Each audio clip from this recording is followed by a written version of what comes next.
ডানাওয়ালা পাখি হতাম, ওই মদিনা দেখার লাগি উড়ে যাইতাম। মোরা যদি ডানাওয়ালা পাখি হতাম, ওই মদিনা দেখার লাগি উড়ে যাইতাম। হৃদয় জুড়ে দেখতাম আমি, হৃদয় জুড়ে দেখতাম আমি নয়ন ভরে।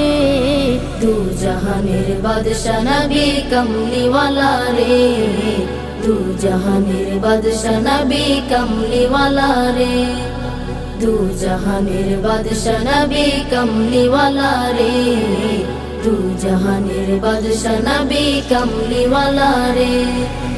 আদি পিতা আদম যখন মুসিবতে পড়ে, মোদের নবীর উসিলাতে আল্লাহ কবুল করে।